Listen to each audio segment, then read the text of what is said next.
Et salut à tous, c'est Jody de Livre de la Crypte. Aujourd'hui on se retrouve dans une nouvelle vidéo qui n'est autre qu'un update. Comme d'habitude, je vais vous montrer mes dernières lectures et vous dire ce que j'en ai pensé. Cet update, il est pas extraordinaire, je dirais. Il y a... Ouais, c'est... Bah en fait, il y a pas vraiment de coup de cœur dans cet update. Il y a eu une bonne lecture, mais... Enfin, il y a des bonnes lectures, mais il n'y a pas forcément de coup de cœur. Voilà, on est sur un update... avec des lectures en somme sympatoches, mais pas des lectures où t'es en mode révélation de l'année, quoi. Donc je vais commencer de ce pas. J'ai lu The Sleep Experiment de Jeremy Bates. The Sleep Experiment, j'avais déjà essayé de le lire. Jeremy Bates, il a fait des romans d'horreur en anglais, en fait, basés sur les lieux qui inspirent des légendes d'horreur, basés également sur des légendes. Ici, on est sur les légendes avec cette creepypasta de l'expérience du sommeil, où on a empêché des êtres humains de dormir pendant X temps, et on voit les conséquences. Et en fait, c'était très intéressant. Il y avait des aspects très intéressants et d'autres aspects qui l'étaient moins. Évidemment, moi, j'ai adoré ce côté expérience du sommeil que j'ai trouvé fascinant. On va suivre, comme son nom l'indique évidemment, un professeur, 2 étudiants qui vont l'assister. Et donc, du coup, ces 2 personnages qui vont être enfermés dans une sorte de loft, voilà. Et donc, du coup, ils vont superviser, en fait, ils vont les empêcher de dormir avec un gaz et ils vont superviser tout cela. J'ai aimé les moments où on se concentre sur l'expérience du sommeil, qui est le gros de cette histoire d'horreur, qui est le plus intéressant. J'ai moins aimé les trucs autour, j'ai trouvé ça totalement inutile. Des fois, il y avait des moments qui ne se consacraient pas à l'expérience et j'ai trouvé ça totalement inutile. Je savais pas ce que ça foutait là, quoi, ça m'intéressait pas du tout. Les personnages étaient parfois un peu caricaturaux. Voilà, on était un peu dans ce que je considère comme le classique, si vous voulez, du film d'horreur, voilà, avec des personnages très caricaturaux par moment. Donc ça, c'est un truc qui aussi m'a moins conquise. Mais j'ai apprécié l'effort. Voilà, si je devais définir ça, j'ai apprécié l'effort. J'ai trouvé ça cool de faire un roman d'horreur sur ce sujet qui, moi, me fascine en horreur. Et voilà, c'était tout de même intéressant, mais pas transcendant. J'ai lu ensuite Que le diable soit avec nous, de Annie Alborn. J'ai découvert en fait grâce à Biblioraina sur Insta, je vous mettrai son compte Insta en barre d'infos. J'ai découvert en fait que Annie Alborn avait été traduite une fois, c'était pour ce roman-là.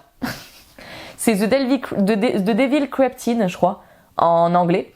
Et en fait, Annie Alborn, j'ai plusieurs livres à elle dans ma palle en fait. J'ai Brother, j'ai Sid. Voilà, dans ma palle, en fait, de sa plume. Et c'est une autrice assez connue, en fait, d'horreur, quoi, qui a sorti pas mal de choses. On dit souvent que Brother est un chef-d'œuvre, même si très gore. Enfin, voilà. Que le diable soit avec nous, du coup, quand j'ai vu que ça avait été traduit, je me suis dit, let's go, j'y vais, et j'étais grave chaud de le lire. Ça a été plutôt une réussite, hein.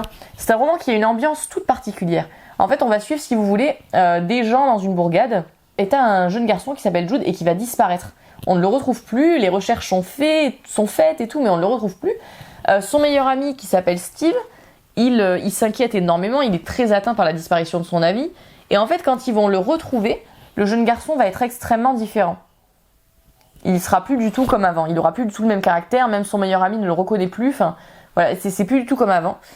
Et alors, est-ce que c'est lui, est-ce que c'est pas lui? What the fuck, qu'est-ce qui lui arrive dans les bois? C'est toute la question. C'est très intéressant, il y a une ambiance résolument intéressante dans ce roman. Voilà, j'ai apprécié ma lecture, même si ce n'est pas parfait. Il faut l'admettre, ce n'est pas parfait.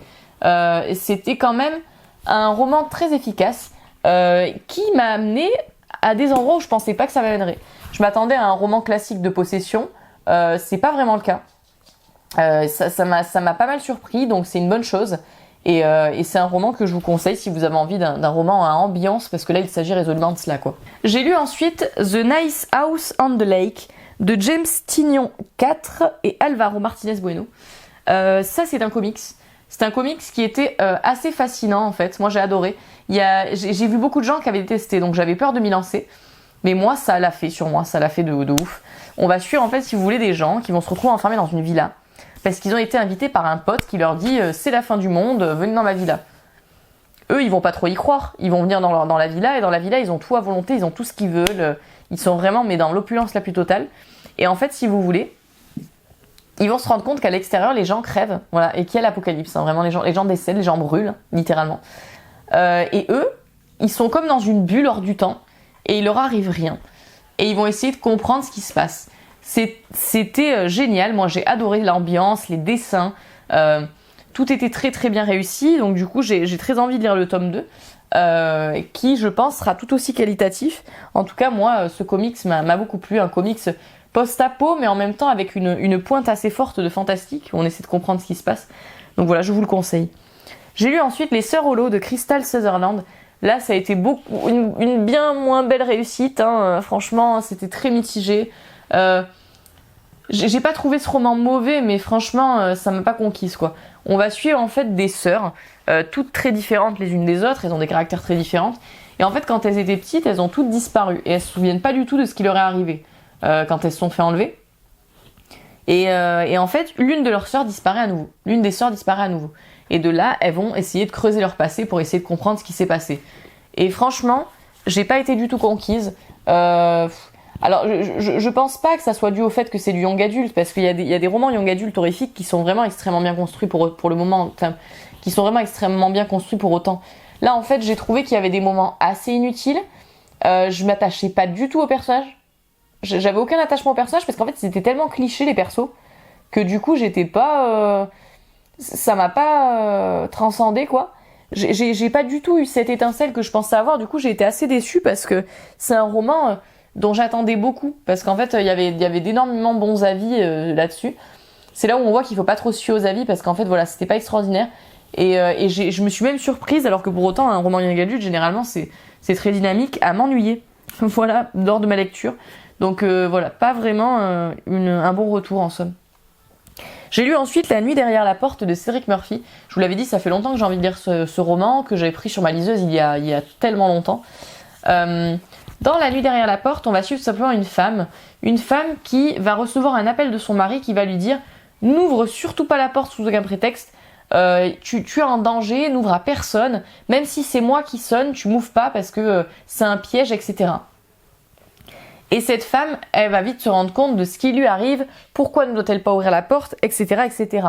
On est dans un récit découpé en plusieurs parties, où on va suivre un personnage différent à chaque fois. C'est un récit d'horreur que j'ai trouvé intéressant, haletant, avec des scènes vraiment assez prodigieuses et très intéressantes. Voilà, il y a un gâteau notamment plein de lames de rasoir, enfin voilà, plein de choses qui sont très intéressantes. La structure horrifique est intéressante, l'idée est intéressante aussi. Mais c'est un roman qui m'a pas conquise à 100%. Voilà, c'est pas un roman dont je me souviendrai pendant des lustres. J'avais beaucoup aimé La Dame aux yeux vides du même auteur. Là, La Nuit derrière la porte, c'est une moins bonne réussite pour moi en tout cas. Mais là aussi, là je vous le dis, je suis toujours honnête, il ne s'agit pas vraiment à mon sens d'un truc général. C'est moi, mes préférences en termes d'horreur qui ont fait que ça l'a pas fait, ça a pas forcément fonctionné. Mais c'est pas à mon sens un mauvais roman d'horreur quoi. J'ai lu ensuite Les Fils des Ténèbres de Dan Simmons. Ça, c'est un classique que je dois lire depuis des lustres, avec cette sublime couverture avec l'œuvre de Beksinski dessus. Les Fils des Ténèbres, j'avais très peur de m'y lancer, parce que les avis étaient extrêmement plus mitigés que pour Nuit d'été. Hein. Là, il y avait beaucoup d'avis qui disaient que c'était atroce, horrible à lire, ennuyeux as fuck. Et moi, Dan Simmons, c'est un peu comme Barker, c'est un peu comme King, comme tous les auteurs en fait classiques du genre. Soit je m'ennuie à mourir, soit j'adore. Il n'y a pas trop de juste milieu. Les Fils des Ténèbres, j'ai passé vraiment un bon moment, moi. J'ai passé un super bon moment. Dans Les Fils des Ténèbres, Dan Simmons, il revisite le mythe du vampire à sa sauce, de façon plus scientifique, plus factuelle. On va suivre le personnage de Kate. Kate, en fait, elle est à Bucarest et elle va soigner des enfants atteints du sida. Voilà, sauf que parmi ces enfants, elle va découvrir le petit Joshua. Joshua, en fait, il a une constitution très étrange. Son corps a des réactions qui ne sont pas les mêmes réactions que ses pairs, et donc du coup évidemment Kate va réaliser des recherches et puis elle va aussi s'attacher à cet enfant. Et c'est un roman que j'ai trouvé très intéressant. Il y a une écriture extrêmement cinématographique. Les personnages aussi, moi j'ai adoré le personnage de Kate. C'est un personnage auquel je me suis vraiment attachée. Alors après, un roman que je ne conseille pas à tout le monde, puisqu'effectivement moi j'ai compris pourquoi certaines personnes avaient lâché. C'est un roman qui parfois te fait des explications scientifiques absolument incompréhensibles, ou alors aime beaucoup poser son univers. Je sais pas si vous voyez ce que je veux dire. C'est-à-dire que c'est un roman qui aime beaucoup implanter son univers, hein, vraiment. Il veut que tu comprennes où on se trouve, dans quelle ambiance, machin, etc. Donc c'est vrai que c'est quelque chose, si vous n'aimez pas ça, ça peut vous ennuyer profondément. À savoir. Mais moi j'ai trouvé que c'était dans l'ensemble un bon roman de vampire, haletant, avec des scènes que moi aussi, là aussi... comme dans Nuit d'été, des scènes que j'oublierai pas parce que vraiment c'est assez marquant. Et voilà, et j'ai hâte du coup de lire Les Chiens de l'Hiver, qui est le 3e tome de la trilogie M. Haven, qui se consacre sur des thèmes horrifiques tous plus différents les uns que les autres. Donc hâte de lire Les Chiens de l'Hiver, Les Fils des Ténèbres, en tout cas c'était une réussite comme c'était le cas pour Nuit d'été. Ensuite j'ai lu Esprits et créatures du Japon de Lafcadio Hearn, illustré par Benjamin Lacombe. Comment vous dire? J'ai lu Esprits et fantômes du Japon de Lafcadio Hearn, illustré par Benjamin Lacombe, et j'ai adoré Esprits et fantômes du Japon. J'ai adoré. Esprits et créatures du Japon, je suis moins conquise parce que les illustrations sont tout aussi magnifiques, l'ambiance est tout aussi magnifique, mais là il s'agit résolument des histoires. En fait, les histoires m'ont beaucoup moins conquise.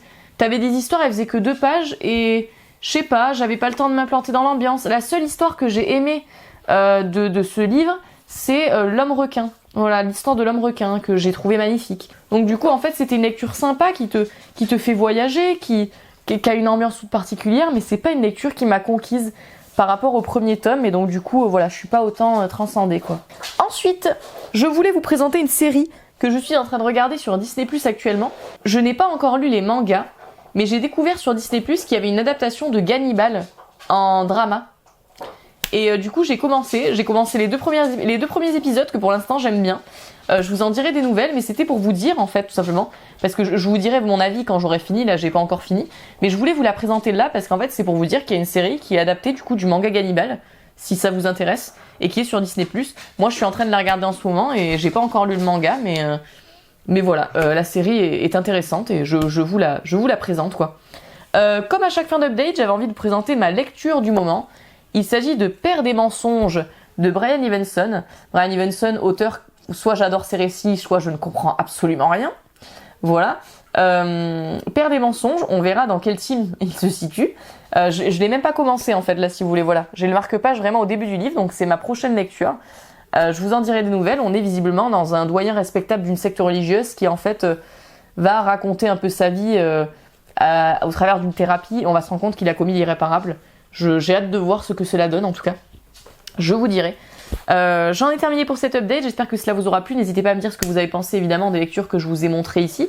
Et puis moi, je vous fais de gros bisous et je vous dis à très vite pour une prochaine vidéo.